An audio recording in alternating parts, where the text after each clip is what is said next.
July 1966. It's a sweltering night. A pregnant woman goes into labor with her second child. But something is wrong. Her due date is almost a month away. Doctors order an emergency induction. Anesthesia is administered, and the young mother falls unconscious. But suddenly, she's awake, flying over her body, up over a building, clear into the night sky. The darkness increases, and she is floating in an endless void. She is joined by a half-dozen circles.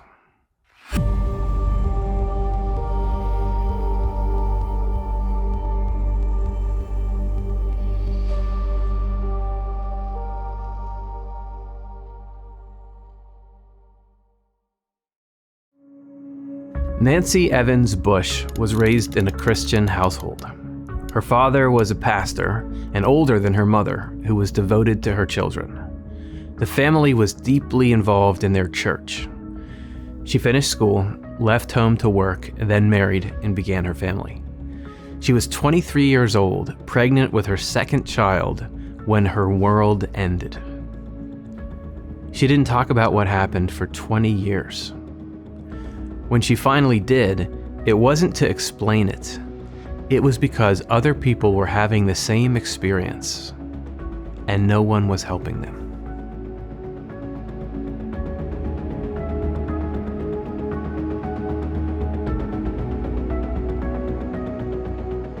(1966). Nancy has just left her body, floated above buildings, all the way out of the world she has always known. A quick glimpse backward, oddly with no sense of turning around, and I could see box-like structures on the roof of what I thought must be the hospital, because there, up the hill, was the window of the classroom where I taught. There was the town receding below me, and then the dark outline of hills along the river, and the Earth's curvature. It's true, it really is round. Years later, I would describe it as hurtling into space, like an astronaut without a capsule. Then, the circles arrived. Black and white, clicking, their colors switching places as they clicked. Black, white, black, white. Wordless, but still communicating. But eventually, a group of circles came toward me, and they had a message which was, "You are not real. You never were real. You never will be real." And I argued with them passionately, thinking, I wish I could have argued this well with the debate team, but my arguments had no weight with them because I was in their territory. They knew the truth of where we were, and there was no question. They had not ultimate authority, but they were definitely chief executive types. Not judgmental or mean, they were matter-of-fact, as if they simply knew everything. How would I know these things if someone had not told me? And my first baby, the toddler waiting at home, I couldn't have made her up. And childbirth, what woman, even an imaginary woman, would invent childbirth? They were not persuaded by Nancy's arguments. They circled her, clicking, repeating their message, and then they disappeared. Nancy was alone in the void, just endless nothing. I was desperate because this message, "You are not real," had shockingly, catastrophically exploded my entire worldview. I was a very mainstream liberal Protestant, the daughter of a pastor. I had grown up with church and the belief in God and creation. 2 centuries before Nancy Evans Bush floated into that void, Emanuel Swedenborg described a process that looks remarkably like what she went through. In the spiritual world, the worldly and earthly elements can be detached and removed only by a war on falsity. And here is how the battle goes. The people there are attacked by illusions, which are spewed out by the hellish beings surrounding them, but are refuted by the Lord through heaven. At the same time, truth is introduced. All this appears to be happening inside the people undergoing the conflict. Swedenborg called this a spiritual crisis, a process in which falsity is brought to the surface in order to expose what was never true.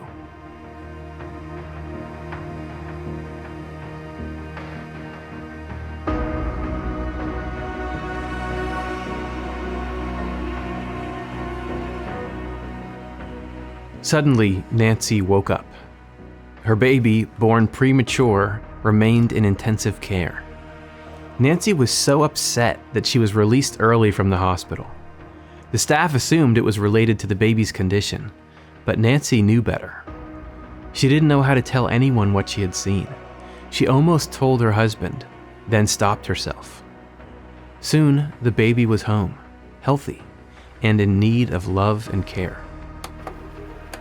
What do you do with the baby who is not real? And the baby cries at 3 o'clock in the morning. Is it really important to feed the baby if the baby is not real? Life moved on. It had to. Nancy cared for her children, real or not, but the void hadn't just shaken her faith. It had landed on something older. There were things in Nancy's life, long before the operating room, that she had never looked at honestly. She wasn't ready to look at them now either. Swedenborg described exactly this condition, the feeling of total abandonment during a spiritual crisis. During our spiritual tests, we are apparently left completely alone, although in fact we are not alone. At those times, God is most intimately present at our deepest level, giving us support. Nancy kept her experience secret for the next 20 years. She had woken up, but she was still trapped in the void.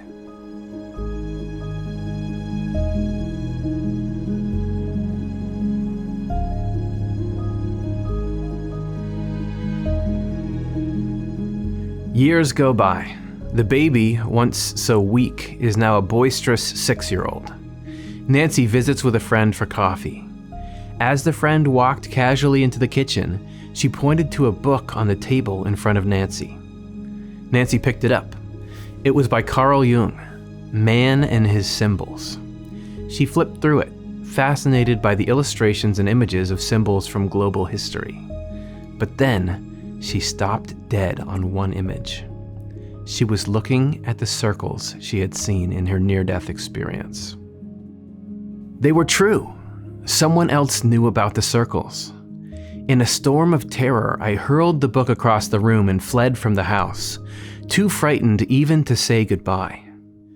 Several more years passed before Nancy learned that the symbols were the yin-yang, a symbol of unity, balance, opposing but united forces. There are countless concepts that our earthly self does not grasp because it lives in relative shadow and darkness, and what it does not grasp it believes to be either non-existent or contrary to fact. Our earthly self accepts truth much later and with much more difficulty than our rational self does. Nancy couldn't ignore the synchronicity. Something was reminding her of what she had seen, and it wasn't going away.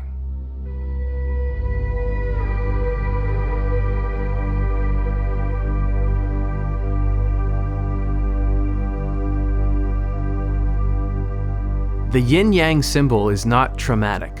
It's a symbol of wholeness, opposing forces unified. So why did it terrify her? Carl Jung, whose book Nancy had flung across the room, believed the yin-yang represented something most people refuse to look at: the shadow side of themselves, the parts they suppress, the truth they maintain by not examining it. Nancy had a lot she hadn't examined. My father would lumber through the house night after night for days at a time, mumbling sermons, shouting drunkenly, banging doors and growling and name-calling. It kept us emotionally battered and sleep-deprived, but the next day protecting his public image with our silence. Nancy's father was a pastor and an alcoholic. The family's faith was just a performance, a structure held together by silence. Nancy had grown up inside that structure. She had never questioned it, because questioning it meant seeing it for what it was.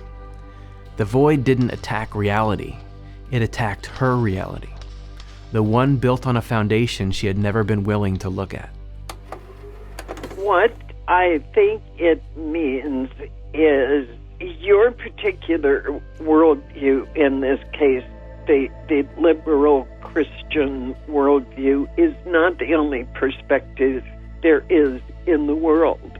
There are other ways of thinking, other ways that can complement and deepen your understanding. So take a look at this. What do you think of this yin-yang? The circles weren't telling Nancy that nothing exists. They were telling her that the world she had constructed, the one she had never examined, wasn't real. Swedenborg described this as the essential work of spiritual crisis, the removal of what is false so that something genuine can take its place. The trials we experience are spiritual battles between evil spirits and good spirits. Past deeds and thoughts that are in our memory are the source and grounds of the conflict. Evil spirits blame and attack us, but good spirits excuse and defend us.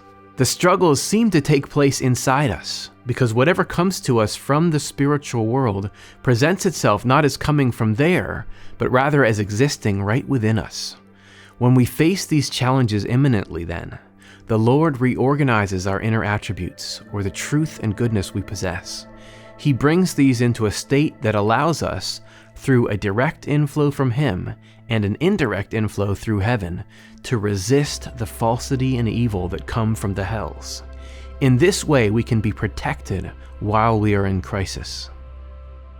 Nancy's experience might be teaching her something, if she is willing to learn. And maybe what she learns can help others.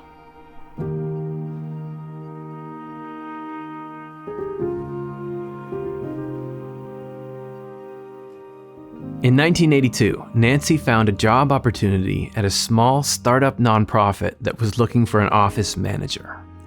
That startup is IANS, the International Association of Near-Death Studies.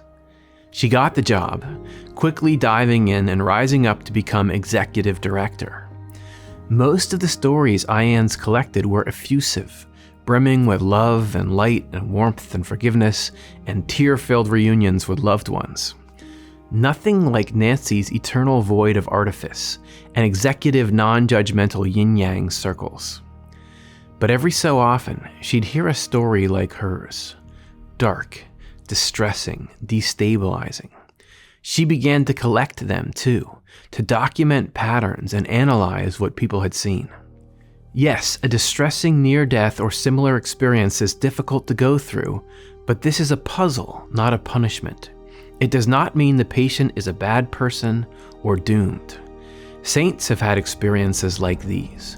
There is no evidence supporting the common assumption that a good person will have a good NDE and a bad person will have a frightening one. Some people who have had more than one NDE have had both pleasant and difficult kinds. Today, Nancy receives letters and questions from thousands of people who have had similar experiences. She provides comfort and guidance to those who are distressed. One man told her she saved his life. In fact, I think the message was to look at my life very carefully and figure out what are the ways in which perhaps I was living in a way that was not entirely true to myself, or true to my faith, or true to my potential, or something.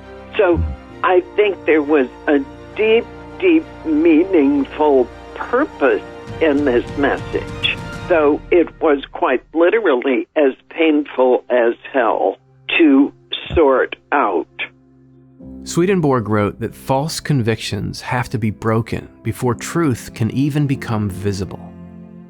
False convictions cling hard, and until they are dispelled, truths cannot be seen and therefore cannot be accepted. The void didn't show Nancy that nothing was real. It showed her what she had built her life on that wasn't. What we refuse to look at doesn't disappear. It waits. And according to Swedenborg, it's the very thing the spiritual world will show us.